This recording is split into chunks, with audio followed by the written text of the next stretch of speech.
The observation deck of the Galactic Military Academy buzzed with nervous energy as representatives from 47 different species watched the training exercise below.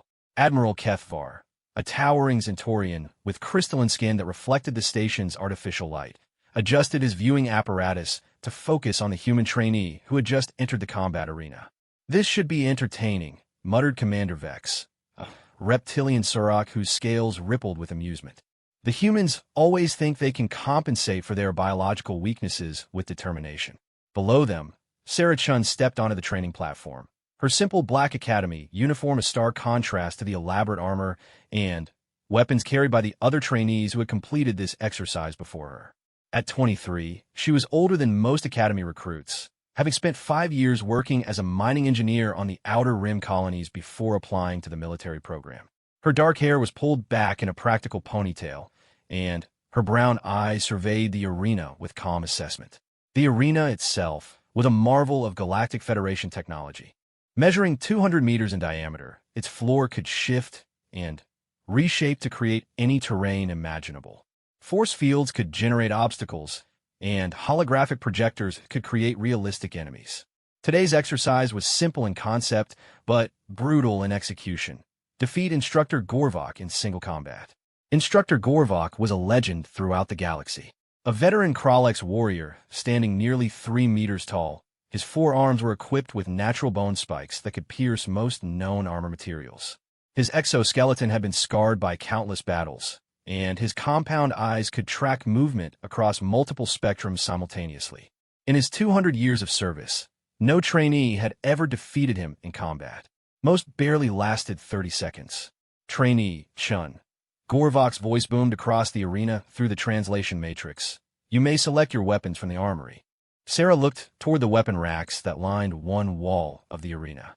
Energy rifles, plasma swords, neural disruptors, gravitational hammers, and hundreds of other instruments of destruction gleamed under the harsh training lights. Each weapon represented the pinnacle of military technology from different species across the galaxy. "I won't be needing any weapons, sir," Sarah said, her voice carrying clearly in the arena's acoustics. A ripple of shocked silence spread through the observation deck. Even a normally composed Admiral Kethvar leaned forward, his crystalline features reflecting surprise. "The human must be suffering from some form of neural dysfunction," whispered Dr. Yillik, the Academy's chief medical officer. "No organic being can face a Kralex warrior unarmed and survive." Gorvok's compound eyes fixed on Sarah with what might have been respect. "You may reconsider your choice, trainee. There is no shame in acknowledging the superior combat capabilities of other species. With respect, sir, I believe I can complete this exercise as I am."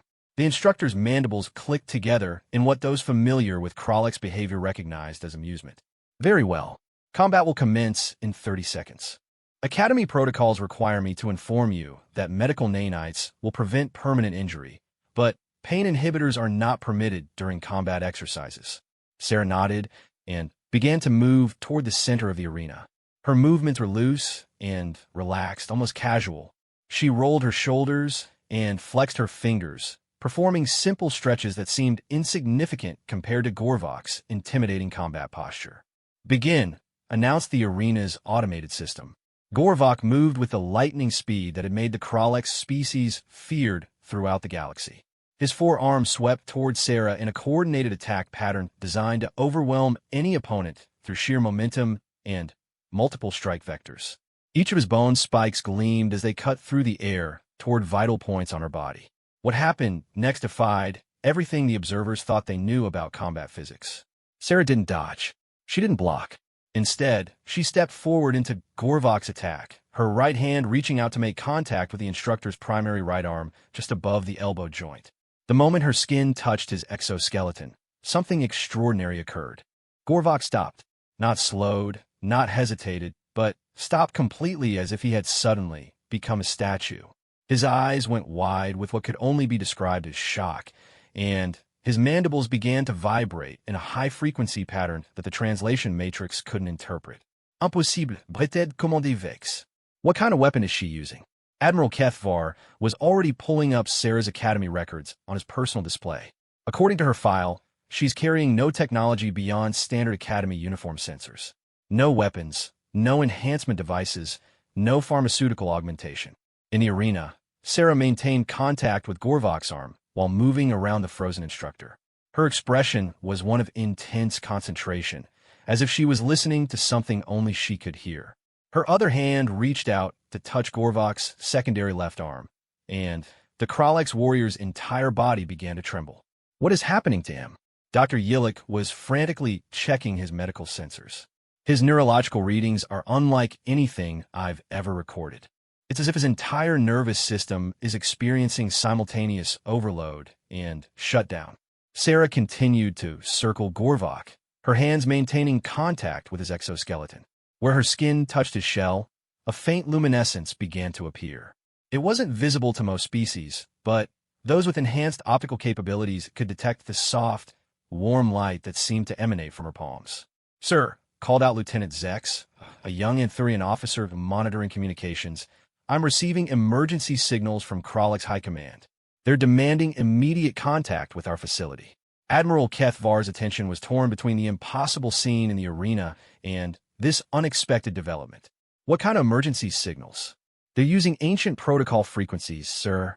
I didn't even know those communication channels were still active."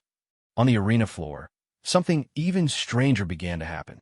Gorvok, still frozen in place, began to emit a low harmonic sound. It wasn't coming from his vocal apparatus, but seemed to resonate from within his exoskeleton itself. Other Kralex species in the observation deck found themselves unconsciously responding to the sound, their own shells beginning to vibrate in sympathy. "The resonance pattern," Dr. Yilik said, his voice filled with wonder and fear. "It's similar to the historical records of the Kralex submission frequency. But that's supposed to be a myth." Sarah finally stepped back from Gorvok, breaking physical contact. The moment her skin left his exoskeleton, the instructor collapsed to his knees, his breathing labored and his compound eyes unfocused. The luminescence faded, and the harmonic resonance stopped. "Medical team to the arena immediately," Admiral Kethvar commanded. But Gorvok raised one of his four hands, gesturing for the medical team to stop. Slowly, with obvious effort, he pushed himself back to his feet. When he looked at Sarah, his usual confidence was replaced by something that looked remarkably like reverence. "The exercise is concluded," he announced, his voice subdued. "Trainee Chun has demonstrated superior combat capability." The observation deck erupted in confused voices as representatives from dozens of species tried to understand what they had just witnessed. Sarah stood in the center of the arena, looking as calm and composed as when she had entered. If anything, she seemed slightly disappointed. "Sir," she addressed Gorvok, "I don't feel like the exercise was completed properly. Would you like to attempt another engagement?" Gorvok's mandibles clicked rapidly, and he took a step backward. "That will not be necessary, trainee. You have exceeded all expectations for this assessment." Admiral Kethvar activated the arena's communication system. "Trainee Chun, report to Command Level 7 immediately for debriefing. Instructor Gorvok, please accompany her." As Sarah left the arena floor, conversations exploded throughout the observation deck. Representatives from various species were frantically contacting their homeworlds, trying to report what they had witnessed while simultaneously questioning their own perceptions. "I need to contact the Federation Science Council," Dr. Yilik said, his hands shaking as he gathered his medical readings. "These biological measurements suggest capabilities that shouldn't be possible for any known organic species."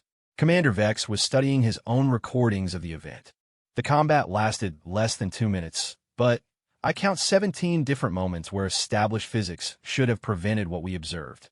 The human's neural pattern remained completely stable throughout the encounter, showing no signs of stress or augmentation." On Command Level 7, Admiral Kethvar waited in his office while reviewing Sarah's complete academy file. Born on Earth's North American continent, she had shown average academic performance throughout her educational career. Her psychological evaluations indicated high levels of determination and problem-solving ability, but nothing that suggested extraordinary capabilities. Her 5 years working on mining colonies had been equally unremarkable. She had maintained good relationships with colleagues from various species and had received commendations for her engineering work, but there were no reports of unusual incidents or capabilities.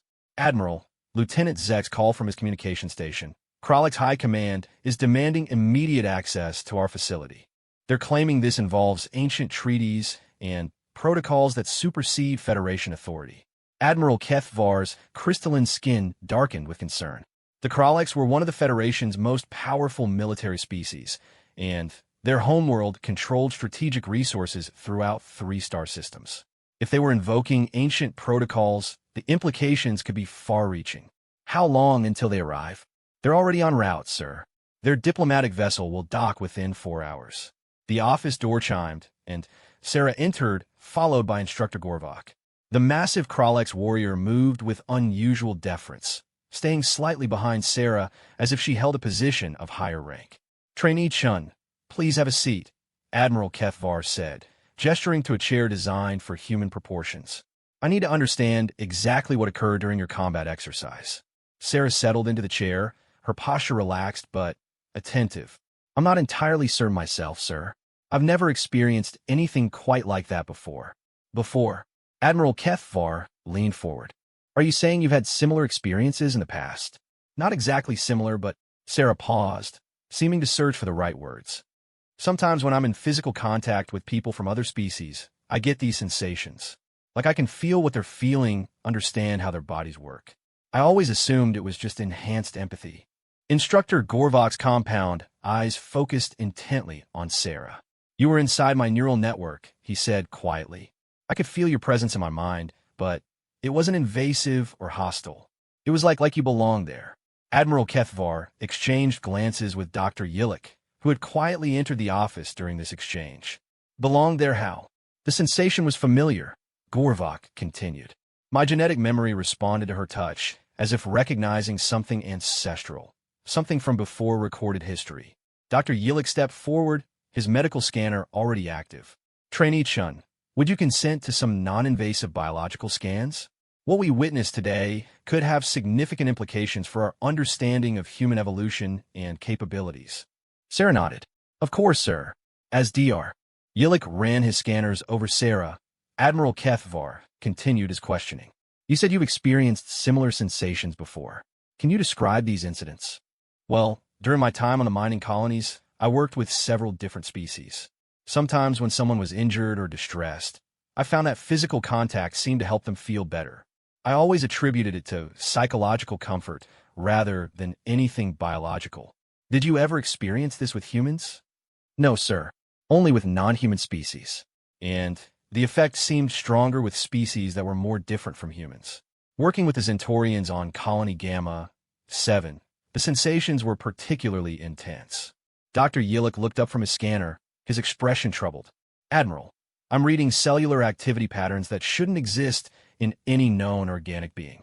Her DNA contains structures that appear to be designed for interspecies neural interfacing, but they're integrated so seamlessly with human genetics that they appear to be natural rather than engineered. Engineered? Sarah's voice carried a note of concern. Are you saying I've been modified somehow? Not modified, Dr. Yilik said slowly. Evolved. These cellular structures appear to be the result of natural evolutionary development, but they represent capabilities that no other species in the galaxy possesses. Admiral Kethvar stood and walked to the large viewport that looked out onto the Academy's main campus. Ships from dozens of worlds were docked at the station's numerous ports, representing the diversity of the Galactic Federation. Trainee Chun, how much do you know about human history before contact with the Federation? The standard Academy courses cover the basics. Earth was isolated until first contact 73 years ago. Humans developed space travel independently and were exploring their local star system when Federation scouts discovered them.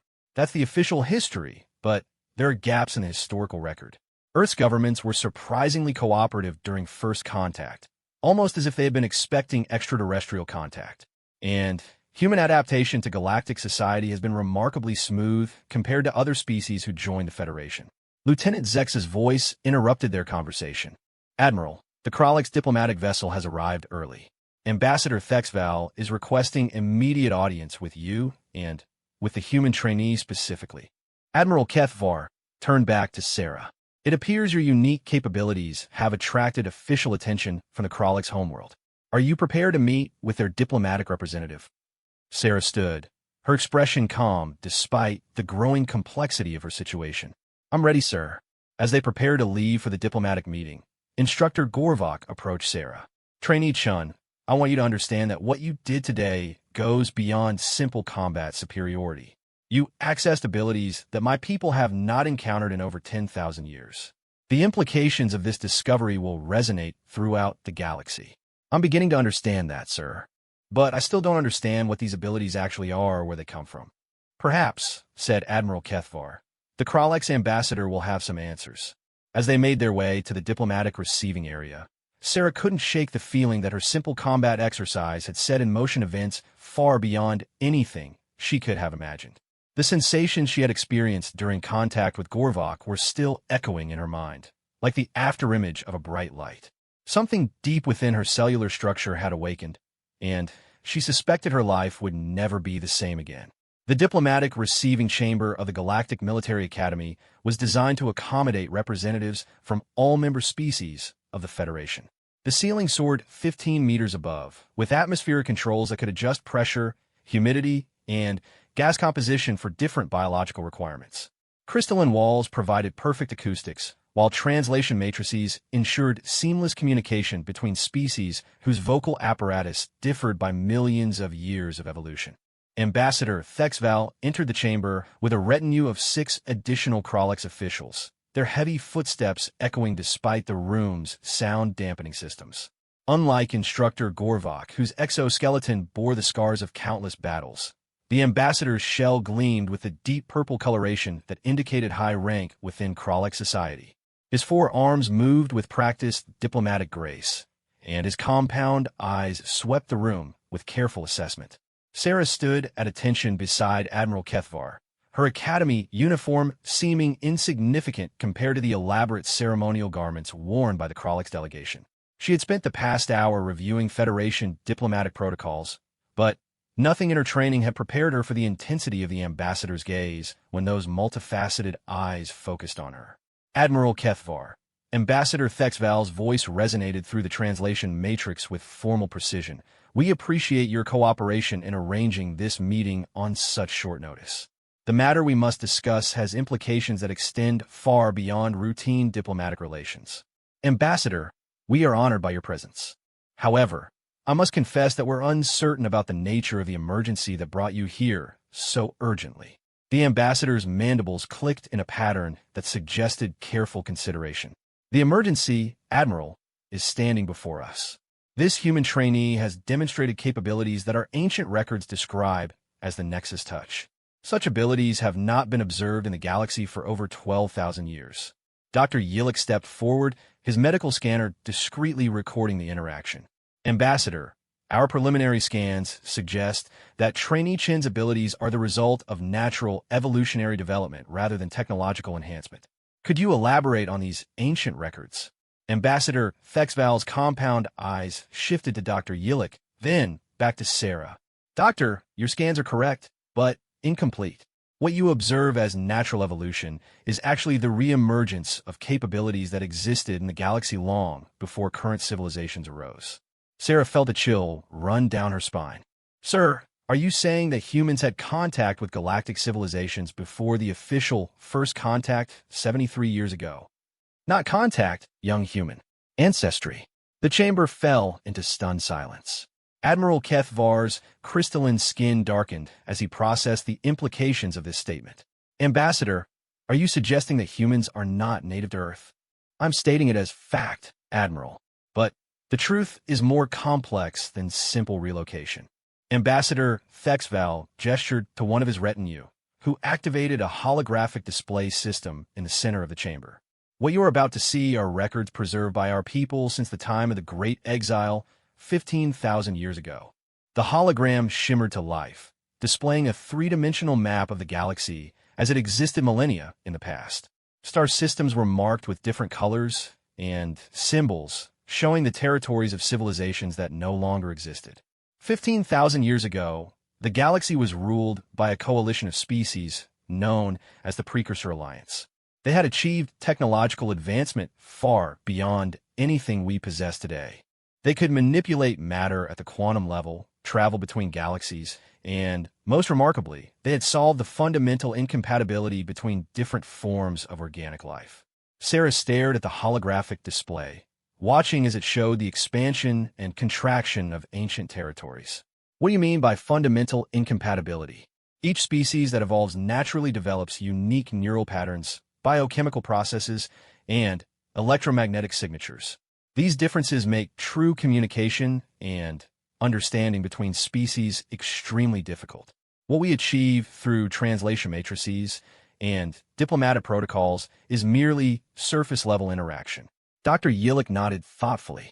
That explains why most Federation species maintain separate colonies and rarely form integrated communities. The biological barriers are simply too significant. Precisely. But the Precursor Alliance had created beings capable of bridging these barriers. They called them the Nexus, individuals whose cellular structure could interface directly with the neural and biological systems of any organic species. These beings served as living bridges, allowing unprecedented cooperation and understanding between radically different forms of life. The holographic display shifted, showing what appeared to be humanoid figures moving between different alien environments. They were clearly interacting with a variety of species, their bodies somehow adapting to different atmospheric conditions and biological requirements. The Nexus weren't a separate species, Ambassador Thexval continued. They were created through genetic engineering that combined elements from dozens of different evolutionary lines. They possessed the adaptability of humans, the neural complexity of Centaurians, the electromagnetic sensitivity of Anthurians, and capabilities drawn from many other species. Admiral Kethvar leaned forward, his crystalline features reflecting the hologram's light. What happened to them? The Great Exile. 12,000 years ago, a catastrophic war erupted between the Precursor Alliance and an extragalactic invasion force. The details of this conflict are lost to history, but the Alliance ultimately decided that the only way to preserve life in our galaxy was to hide the most valuable and vulnerable populations. The holographic display showed massive ships departing from various star systems, scattering in all directions. Some disappeared beyond the galactic rim, while others traveled to remote, unexplored regions. The Nexus were considered the Alliance's most precious resource, so they were hidden on a remote world at the galaxy's edge. Their genetic modifications were suppressed, allowing them to develop as a seemingly normal species while retaining the potential for their original capabilities to re-emerge. Sarah's voice was barely audible. Earth, confirmed Ambassador Thexval. The human species, as you know it today, represents 12,000 years of genetic potential waiting for the right conditions to reactivate. Your integration into galactic society has begun triggering these dormant capabilities. Dr. Yillick was frantically taking readings with his medical scanner. That explains the cellular structures I observed. They're not new evolution. They're ancient modifications reactivating after millennia of dormancy. But why now? Admiral Kethvar asked. Why is this happening to trainee Chun specifically? Ambassador Thexval's mandibles clicked in what might have been amusement. Admiral, you assume this is happening only to her. Our intelligence networks have been monitoring unusual incidents throughout Federation space for the past 5 years. Humans working on multi-species colonies have demonstrated remarkable abilities to resolve conflicts between different alien populations. Human diplomats have achieved breakthrough agreements that had stalled for decades. Human medical workers have shown intuitive understanding of alien physiology that exceeds their formal training. Sarah felt a growing sense of understanding. The mining colony incidents. When I helped injured workers from other species, I wasn't just providing psychological comfort. I was actually interfacing with their biological systems. Correct. And each interaction strengthens these dormant neural pathways, making subsequent activations more powerful. What you demonstrated with Instructor Gorvok represents a significant escalation in capability. Instructor Gorvok, who had been silent during the ambassador's explanation, finally spoke. The sensation I experienced was unlike anything in our recorded history. She didn't just touch my nervous system, she understood it completely. For those few moments, it felt as if she knew my species better than I do myself.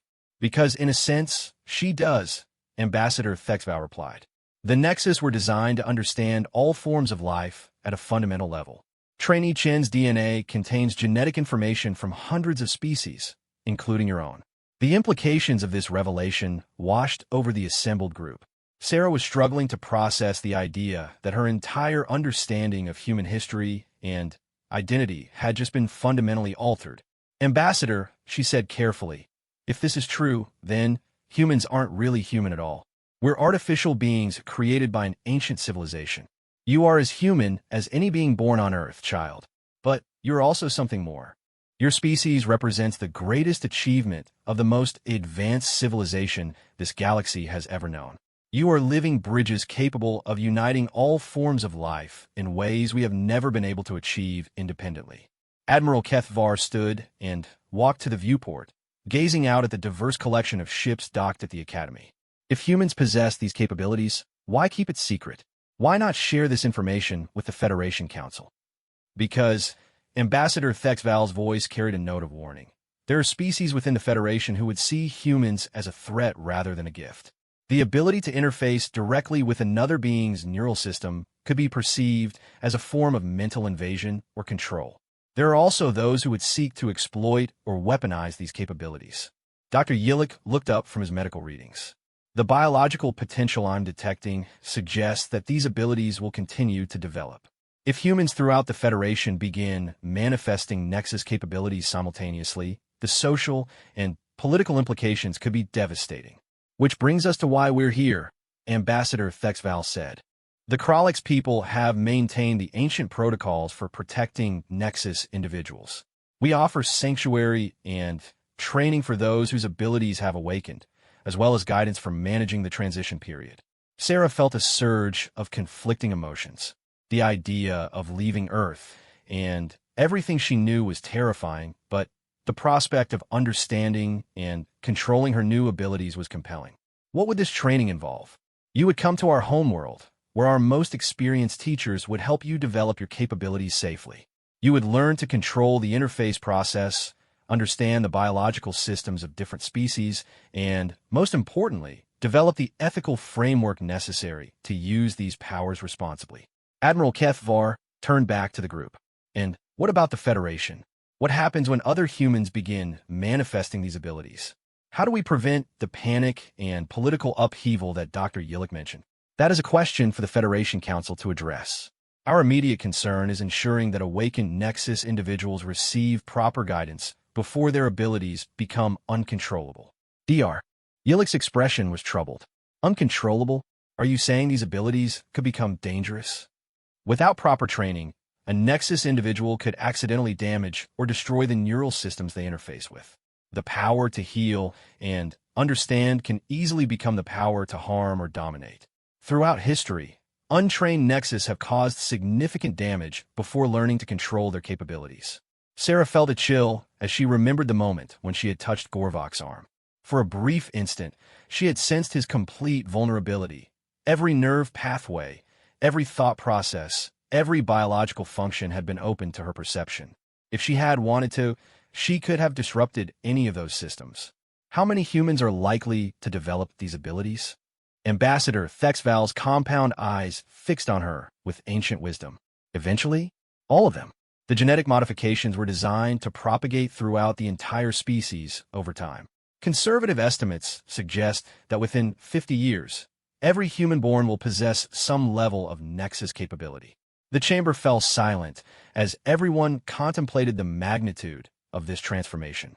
Humanity was not just another species joining the galactic community. They were the return of an ancient power that could fundamentally change the nature of interspecies relations. I need to contact Earth, Admiral Kethvar said finally. Federation Command needs to be informed of this situation immediately. Admiral, Ambassador Thexval's voice carried a note of urgency. We recommend extreme discretion in these communications. There are forces within the Federation that would prefer to see the Nexus eliminated rather than trained. The return of these capabilities represents a threat to the current power structure that has existed for 12 millennia. Sarah stood up, decision crystallizing in her mind. I'll go with you. To your homeworld, I mean. I need to understand what's happening to me, and it sounds like you're the only ones who can provide answers. Are you certain? Dr. Yillick asked. This would mean leaving behind everything familiar, potentially for an extended period. Sarah thought about her life on the mining colonies, the strange sensation she had experienced when helping injured alien workers, the moment of perfect understanding she had shared with Instructor Gorvok. Everything she thought she knew about herself had already changed irreversibly. I'm certain, but I want to maintain communication with the Academy and Federation Command. If other humans are going to experience what I'm going through, they'll need guidance and support from people they trust. Ambassador Thexval's mandibles clicked approvingly. A wise decision. You think like a true Nexus, considering the welfare of others alongside your own development. As the meeting concluded and arrangements were made for Sarah's departure, she couldn't help but wonder about the broader implications of what she had learned. Somewhere out there, other humans were probably experiencing the same strange sensations and capabilities she had discovered. They would need answers, training, and, most importantly, they would need to understand that they were part of something much larger than they had ever imagined. The galaxy was about to change in ways that no one could fully predict, and Sarah Chun found herself at the center of a transformation that would affect every intelligent species in known space. The Kralek's homeworld of Kethmoran hung in space like a massive jewel, its purple atmosphere swirling with patterns that spoke of complex weather systems and atmospheric chemistry designed for beings with exoskeletons rather than soft skin. Sarah pressed her face to the viewport of the diplomatic transport vessel, watching as they approached the planet that would become her temporary home. The journey from the Academy had taken 18 standard days, during which Ambassador Thexval had begun her preliminary education in Nexus history and capabilities. What she learned had both fascinated and terrified her. The ancient Nexus hadn't just been bridges between species. They had been living libraries of biological information, capable of understanding and interfacing with life forms in ways that bordered on miraculous. The atmospheric processors will adjust the air composition in your quarters to match Earth standard, Ambassador Thexval explained as they began their descent toward the planet's surface. However, you'll need to acclimate gradually to our environment if you're going to train effectively with our instructors. Sarah nodded, though her attention was fixed on the landscape passing below them.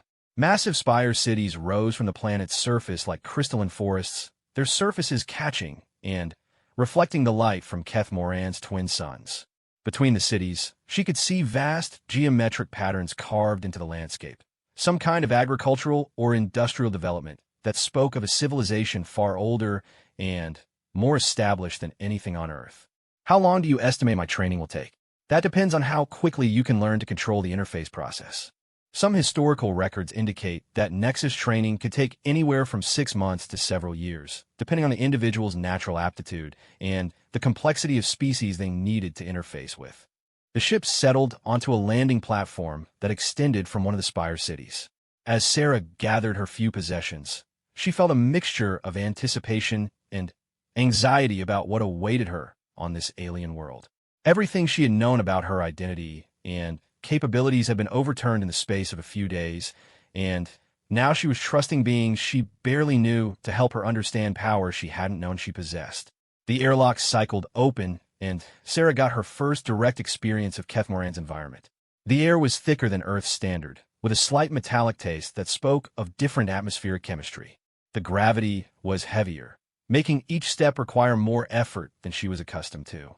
Most noticeably, there was a constant low-frequency vibration in the air, not quite sound, but a harmonic resonance that she felt in her bones. The resonance is produced by our city's structural systems, Ambassador Thexval explained, noticing her reaction.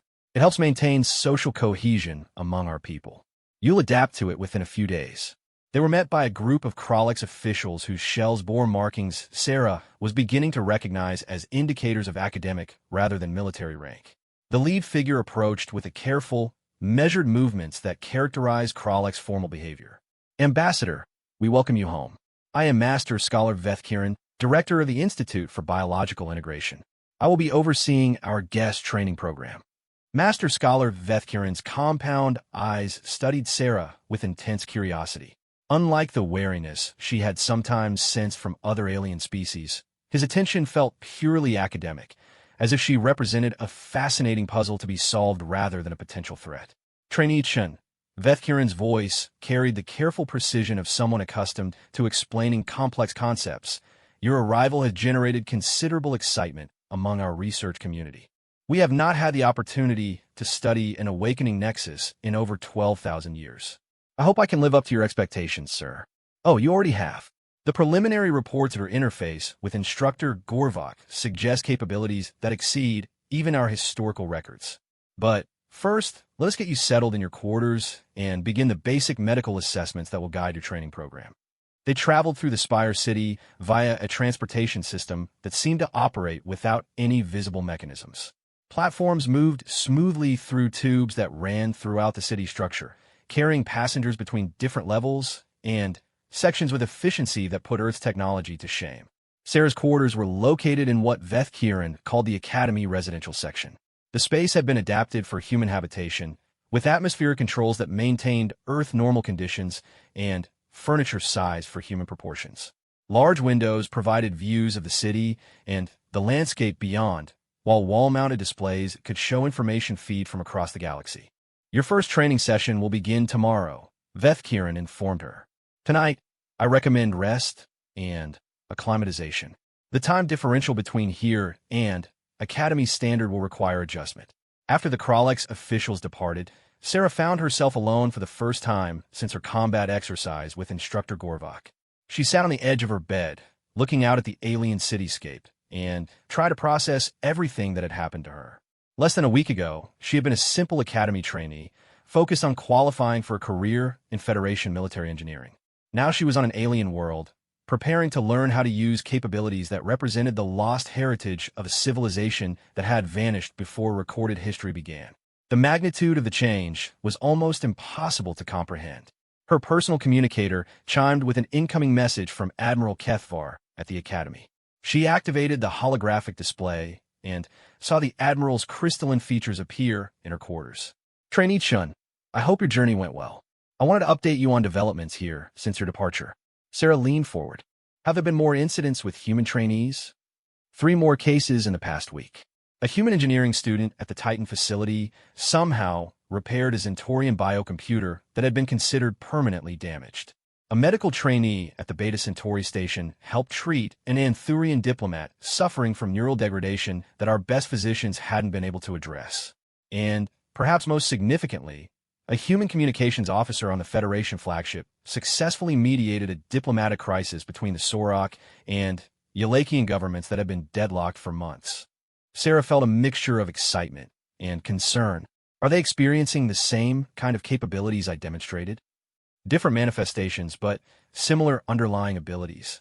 Each case involves direct interface with alien biological or technological systems that shouldn't be possible for humans to understand or manipulate. What's Federation Command's response? Admiral Kethvar's expression darkened. Mixed. Some officials are excited about the potential benefits of these capabilities. Others are concerned about the security implications. There's also been some resistance from member species who feel that humans are somehow gaining an unfair advantage within Federation society. Sarah sighed. Ambassador Thexval's warnings about political complications were already proving accurate. There's one more thing, Admiral Kethvar continued. We've received intelligence reports suggesting that some Federation member species are conducting secret investigations into human colonies and Earth itself. It appears that news of these incidents has leaked beyond official channels. What kind of investigations? Unknown. But we're advising all human personnel in Federation service to be cautious about demonstrating any unusual capabilities until we have a better understanding of the political situation. After ending the communication, Sarah tried to rest, but her mind was too active for sleep. She found herself thinking about the other humans who were experiencing similar awakenings. Were they as confused and overwhelmed as she was? Did they understand the historical significance of what was happening to them? Her thoughts were interrupted by a gentle chiming at her quarters entrance. She opened the door to find a young Kralex female whose shell bore the deep blue coloration that indicated scientific specialization. Trainee Chun, I am Research Assistant Yithalon. Master Scholar Veth Kiran asked me to serve as your guide and cultural liaison during your stay with us. Yithalon was smaller than most of the Kralex Sarah had encountered, and her movements had a quick, energetic quality that reminded Sarah of enthusiastic graduate students she had known on Earth. I hope I'm not disturbing your rest period, but I wanted to introduce myself and answer any questions you might have about tomorrow's training program. Actually, I'd love some company. I'm too keyed up to sleep anyway.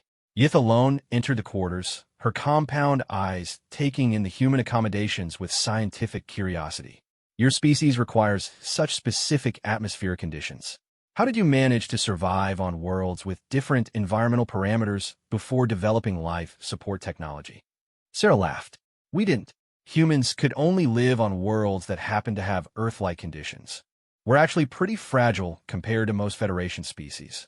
But that's exactly what makes your Nexus capabilities so remarkable. The original Nexus could adapt to virtually any environment because they understood biological systems well enough to modify their own physiology in real time. You mean they could actually change their bodies to survive in different environments? According to the historical records, yes. They could adjust their respiratory systems to process different atmospheric compositions, modify their circulatory systems to handle variations in gravity and pressure, even alter their sensory apparatus to perceive different electromagnetic spectra. Sarah stared at Yith alone, trying to imagine what it would be like to have that level of control over her own biology. Is that something I'll be learning to do? Possibly. Much depends on how your specific capabilities develop during training. Each historical nexus seems to have had slightly different specializations, though all shared the basic ability to interface with other biological systems. They talked for several hours, with Yith alone explaining more about Kralik Society and the research institute where Sarah would be training. The conversation helped Sarah feel more comfortable about her situation, and she began to appreciate the genuine scientific curiosity and respect that the Kralik showed toward her unique capabilities. There's one thing I should warn you about, Yith alone said as she prepared to leave. Tomorrow's training will involve direct interface experiments with volunteer subjects from different species. The experience can be quite overwhelming the first few times. Overwhelming how? When you interface with another being's biological systems, you don't just gain access to their physical processes. You also experience echoes of their thoughts, emotions, and sensory perceptions. Learning to maintain your own identity while experiencing consciousness from a completely different evolutionary perspective can be disorienting. After Yith alone left, Sarah lay awake thinking about what awaited her in the coming days. The idea of experiencing consciousness from alien perspectives was both thrilling and terrifying. How much of herself would remain unchanged after sharing mental space with beings whose thoughts had evolved under completely different conditions? She finally drifted off to sleep, her dreams filled with swirling images of alien consciousness and the sensation of neural networks spreading out like vast webs across the galaxy. In her dreams, she could feel the presence of other awakening humans scattered throughout Federation space, each one discovering capabilities they hadn't known they possessed. Morning came with a soft chime from her quarters' environmental system. Sarah found that the heavier gravity and different atmospheric pressure had left her feeling slightly sluggish, but she was eager to begin training. A meal had been delivered to her quarters, foods that had been adapted from various human cultures, but prepared using Kralik's cooking methods that enhanced certain nutritional elements. Yith alone arrived promptly to escort her to the training facility. As they traveled through the city, Sarah was struck by the obvious age and sophistication of Kralik's civilization. Their architecture incorporated living elements, structures that grew and adapted rather than being simply built. Their technology seemed to operate through biological interfaces rather than mechanical controls. How old is your civilization? Sarah asked as they passed through a garden area where massive flowering structures seemed to serve as both artistic displays and functional atmosphere processors. Our recorded history extends back 17,000 years, Yith alone replied. We were one of the younger species when the Precursor Alliance existed, which is why we were chosen to maintain the historical records and protocols related to the Nexus. More established species were considered too invested in the existing power structure to be trusted with such responsibilities. They arrived at the training facility, a complex of interconnected buildings that seemed to have been grown rather than constructed. Master Scholar Veth Kiran was waiting for them, along with several other Kralik researchers and what appear to be volunteers from 3 different alien species. Today we begin with basic interface training, Veth Kiran explained. You'll learn to establish and maintain controlled contact with different biological systems while preserving both your own consciousness and the integrity of your subjects. Sarah looked at the volunteer subjects.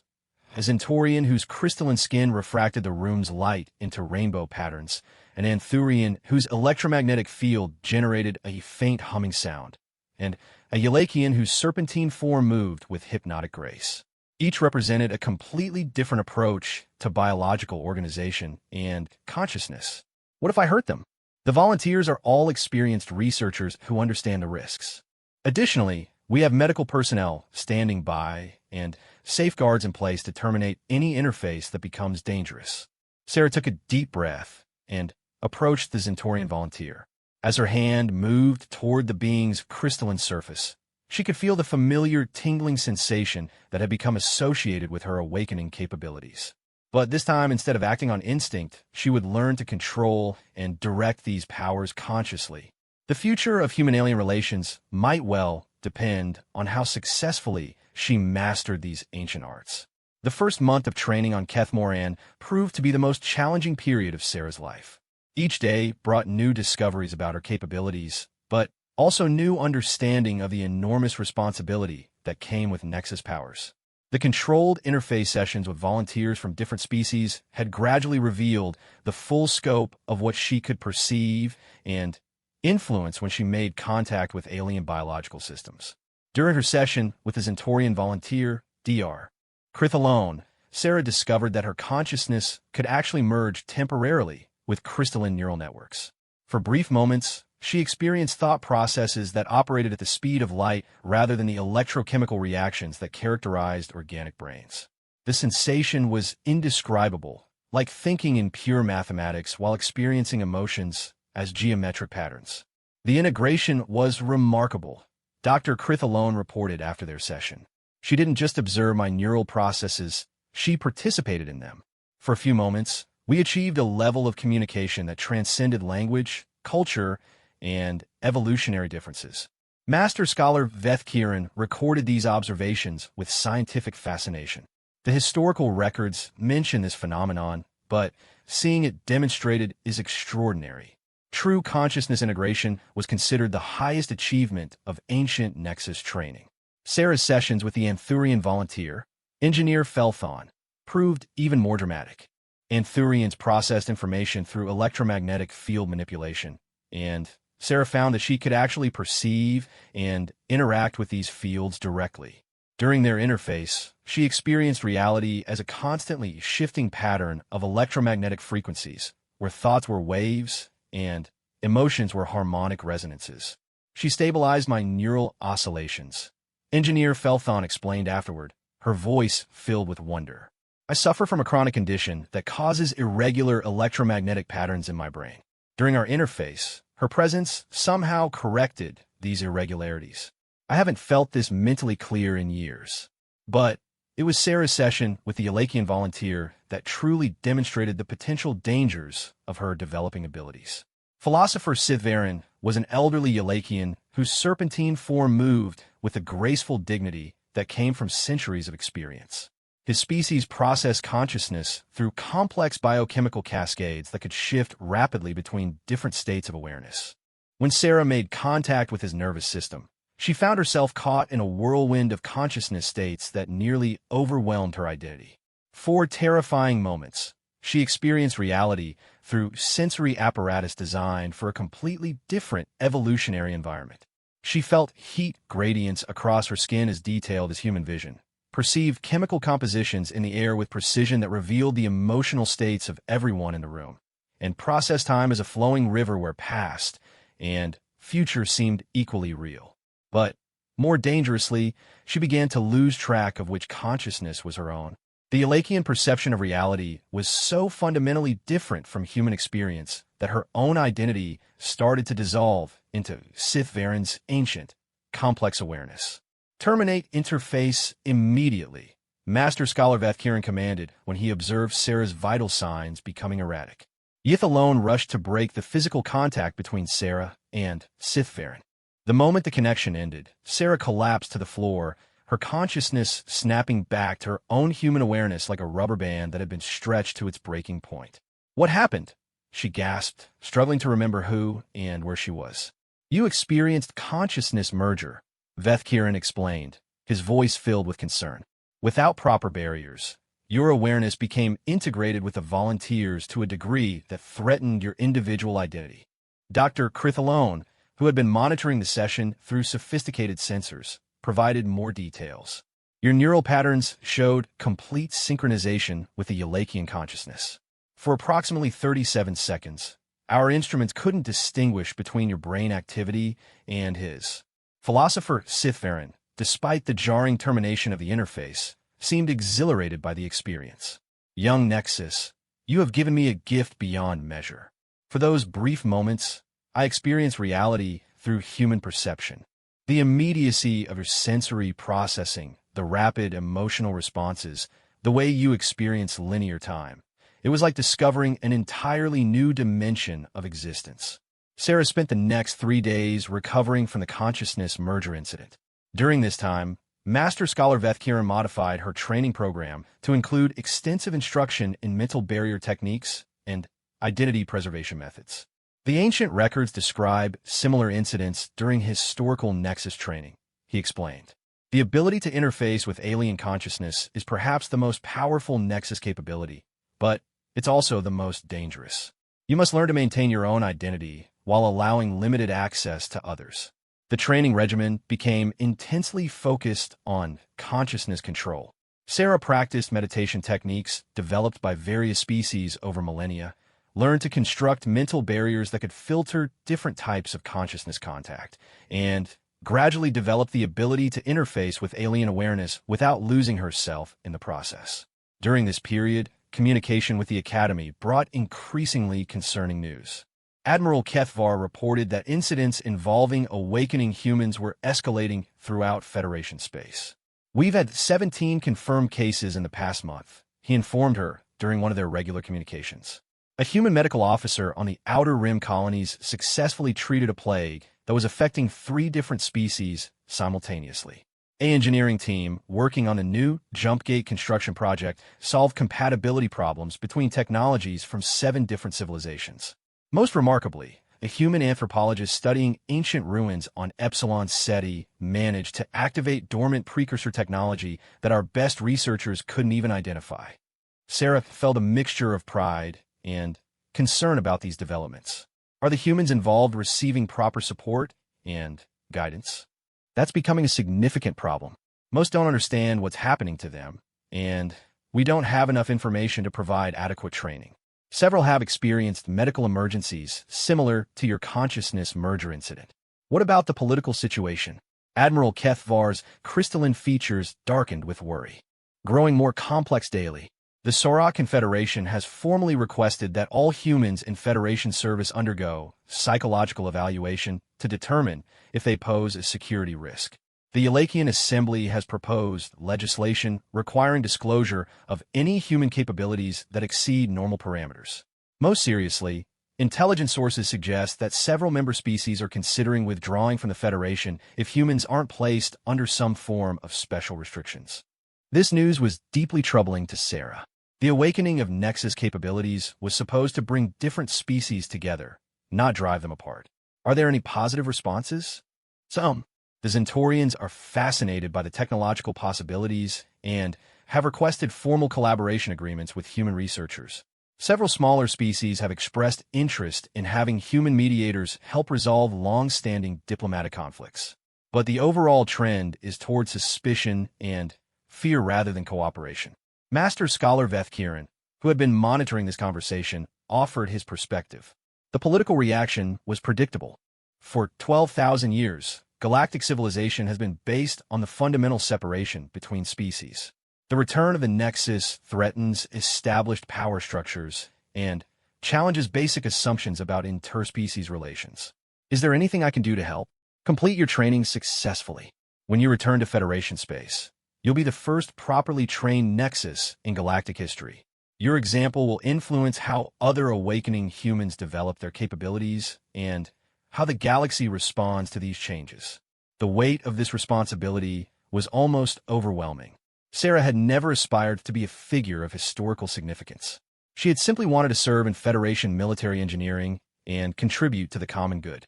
Now she found herself at the center of developments that could fundamentally alter the structure of galactic civilization. Her training intensified as she worked to master increasingly complex interface techniques. She learned to establish communication links between different species that allowed them to share not just information, but actual experiences. She discovered how to diagnose and treat biological conditions in alien physiologies by understanding their underlying biochemical processes. Most challengingly, she began developing the ability to facilitate direct consciousness contact between different species without serving as an intermediary. This is the ultimate goal of Nexus training, Master Scholar Vethkiran explained as they prepared for her most advanced exercise. Not just to serve as a bridge herself, but to teach others how to bridge the consciousness gap independently. The exercise involved 3 volunteers from different species who had never been able to communicate effectively despite working together for years. Sarah's task was to establish temporary interface connections that would allow them to experience each other's perspectives directly. Dr. Crithalone, the Zentorian, Engineer Felthon, the Anthurian, and Philosopher Sithern, the Elachian sat in a triangle formation with Sarah at the center. Using techniques she had mastered over months of training, she established gentle neural connections with each volunteer while maintaining careful barriers around her own consciousness. The process was extraordinarily complex. She had to translate between 3 completely different forms of awareness while ensuring that none of the participants became lost in alien consciousness. For nearly an hour, she maintained these connections, gradually allowing the 3 beings to experience direct communication that transcended their biological differences. When the session ended, all 3 volunteers sat in stunned silence. I had no idea that electromagnetic consciousness could process emotions with such complexity, Dr. Crithalone finally said to Engineer Felthon, and I never understood how crystalline neural networks could maintain such vast information storage while operating at light speed. Engineer Felthon replied. Philosopher Sithvaren's serpentine form coiled with excitement. The temporal perception differences between our species, experiencing the same moment through 3 completely different relationships with time, is like discovering that reality itself is far more complex than any of us imagined. Master Scholar Vethkiran observed these interactions with deep satisfaction. This is what the Ancient Alliance achieved. Not just cooperation between species, but genuine understanding that transcended evolutionary barriers. Sarah felt a profound sense of accomplishment, but also growing urgency about the situation developing throughout Federation space. How long before I can return to help other awakening humans? Your basic training is nearly complete, Vethkiran replied. But there's one more capability we need to develop before you're ready for the challenges you'll face. What's that? The ability to awaken dormant Nexus capabilities in other humans. If the political situation continues to deteriorate, you may need to accelerate the awakening process to create other trained Nexus who can help manage the transition. Sarah felt a chill at the implications of this statement. The idea of deliberately awakening these powerful capabilities in others carried enormous responsibility. One mistake could result in consciousness merger incidents that might permanently damage someone's mind. Is that safe? Given what happened during my training, with proper precautions and adequate preparation, yes. But it requires absolute precision and complete understanding of the awakening process. Any error could be catastrophic. As Sarah prepared for this final phase of her training, she received disturbing news from multiple sources. Intelligence reports indicated that several Federation member species were forming covert alliances to address what they termed the human problem. Some human colonies were reporting unexpected visits from alien inspection teams. Most ominously, several humans who had demonstrated unusual capabilities had simply disappeared.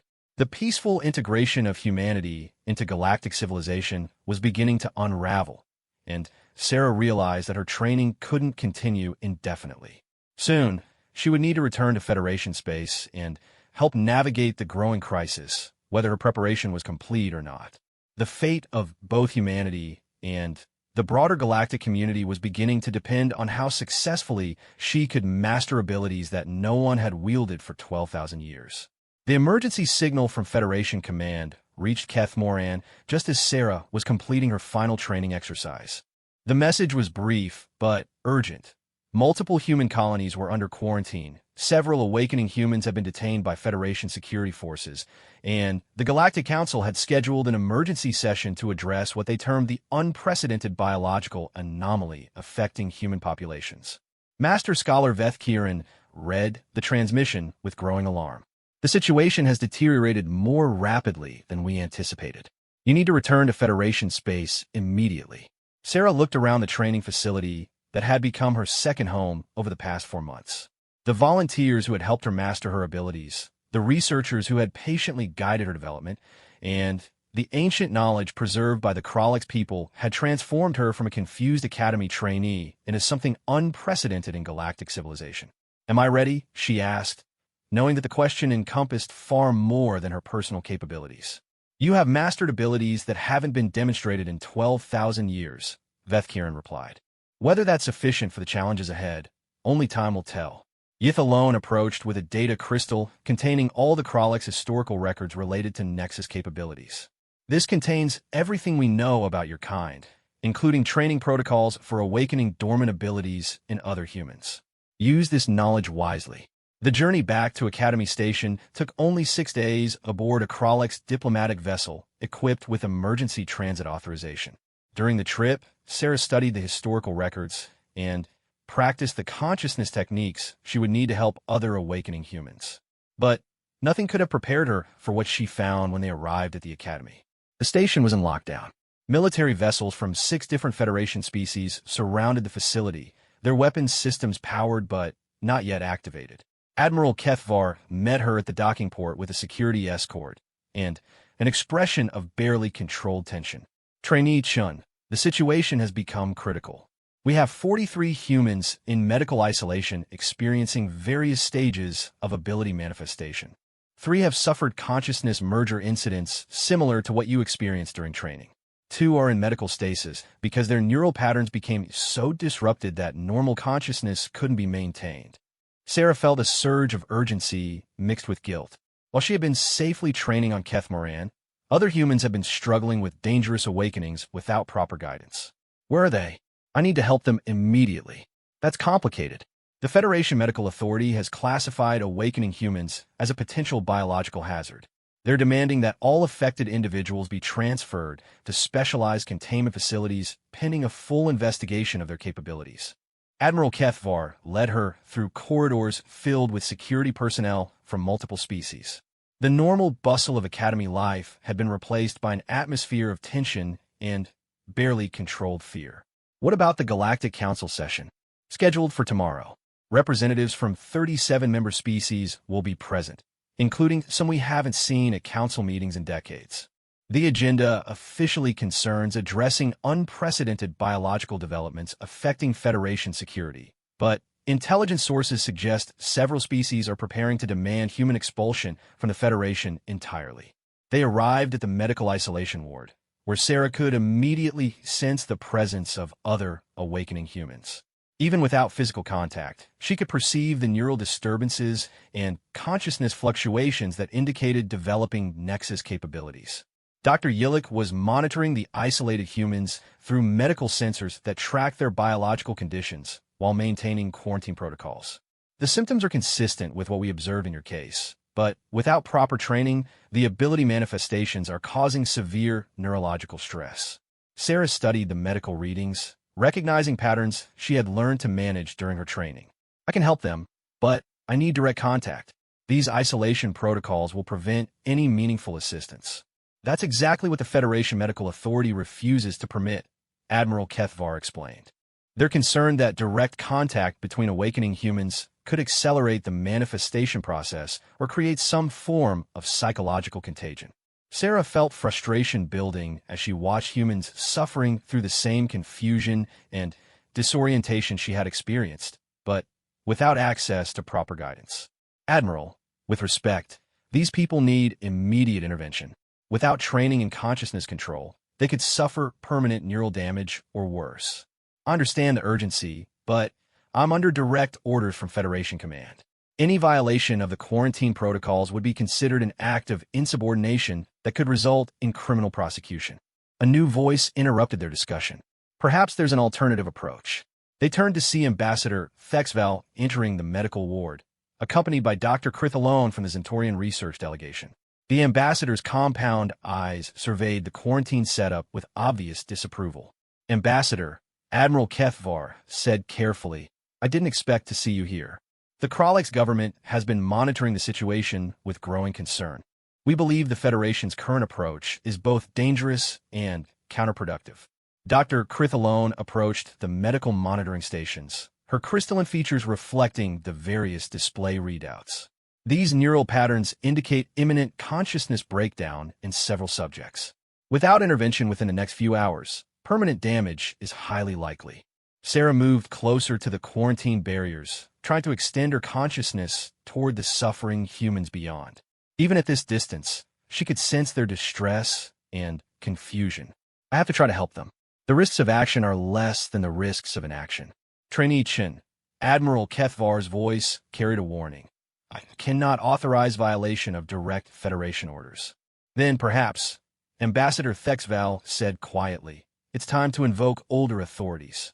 The ambassador activated a communication device Sarah hadn't seen before. The display that appeared showed complex symbols that seemed to shift and change as she watched them. These are the ancient protocol authorization codes preserved by the Kralix people since the time of the Great Exile. Under these protocols, which predate Federation authority, properly trained Nexus individuals have emergency powers to provide assistance to awakening members of their species. Admiral Kethvar stared at the display with growing alarm. "Ambassador, those protocols haven't been invoked in recorded history. The legal and political implications could be catastrophic." "Admiral," Sarah interrupted, "there are people dying in there. I understand the political concerns, but I became a Nexus to help bridge differences between species, not to watch humans suffer because of bureaucratic fears." Dr. Yilik looked up from his medical monitors with urgent alarm. "Neural cascade failure in Isolation Unit 7. We're losing conscious coherence in the subject." Sarah didn't wait for further authorization. Drawing on the training she had received on Keth Moran, she extended her consciousness through the quarantine barriers, seeking connection with the failing human awareness in Isolation Unit 7. Contact was difficult at this distance, but her months of training had developed capabilities that exceeded anything recorded in recent galactic history. She found the consciousness of a young human engineer whose awakening abilities had triggered a feedback loop that was destroying his neural pathways. Working carefully but urgently, Sarah began stabilizing his consciousness patterns while simultaneously teaching his developing Nexus capabilities to create proper mental barriers. The process required extraordinary precision. Too little intervention would allow his consciousness to collapse, while too much would risk overwhelming his identity with her own awareness. "Incredible," Dr. Crithalone whispered as she watched the medical displays. "She's performing neural reconstruction at a distance without any technological assistance." Gradually, the failing consciousness stabilized. Sarah felt the young engineer's awareness return to coherence, his newly awakened abilities now properly contained within safe parameters. But the effort left her exhausted, and she realized that helping all 43 isolated humans would require resources and assistance she didn't currently possess. "I need to train other humans to help with this process," she announced. "There are too many awakening individuals for me to assist alone." "Absolutely not," came a new voice from the ward entrance. Federation Security Director Korthamal, a massive Sorak whose scales were dark with anger, entered with a squad of armed security personnel. "This unauthorized biological manipulation ends immediately." Ambassador Thexval stepped forward, the ancient protocol authorization still active on his communication device. "Director, you are interfering with legally authorized emergency assistance to endangered beings." "I don't recognize the authority of extinct protocols," Director Korthamal snarled.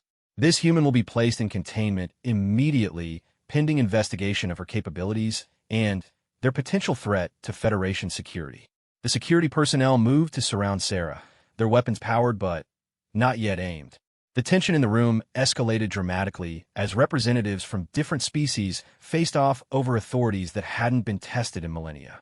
Director, Admiral Kethvar, said carefully, "I recommend extreme caution. We're dealing with capabilities we don't fully understand in a politically volatile situation." which is exactly why these humans must be contained before they cause irreparable damage. Sarah felt her anger building as she watched the security forces preparing to forcibly separate her from humans who desperately needed her help. The consciousness stabilization she had just performed was proof that she could provide the assistance they needed, but political fears were preventing her from acting. "Director Korthamal," she said, her voice carrying a new quality that made everyone in the room turn their attention to her. "I understand your concerns, but you're making a serious mistake." Without conscious intention, Sarah's Nexus abilities activated in response to the threatening situation. Her consciousness expanded beyond the medical ward, reaching out to touch the awareness of every being in the immediate area. The effect was immediate and startling. Every person in the room, Admiral Kethvar, Dr. Yilik, Ambassador Thexval, Dr. Krithalone, Director Korthamal, and all the security personnel suddenly experienced a direct connection with Sarah's consciousness. For a brief moment, they didn't just understand her perspective, they experienced it. They felt her genuine desire to help suffering humans, her dedication to building bridges between species rather than creating divisions, and her deep respect for the different forms of consciousness represented by various alien species. But more than that, they experienced the full scope of her Nexus capabilities. They felt the vast network of consciousness that connected all life in the galaxy, the ancient heritage that tied current civilizations to the Lost Precursor Alliance, and the potential for cooperation and understanding that proper use of Nexus abilities could create. When the connection ended after only a few seconds, the entire room stood in stunned silence. Director Korthamal's scales had shifted to a pale green coloration that indicated shock and uncertainty. What did you just do?" "I showed you the truth," Sarah replied. "Nexus capabilities aren't a threat to galactic civilization. They're the key to healing divisions that have existed for 12,000 years. Dr. Krithalone was the first to recover from the experience. The consciousness integration, it was voluntary and limited, but it allowed perfect communication between radically different species. This is what the ancient records described." Ambassador Thexval's mandibles clicked with satisfaction.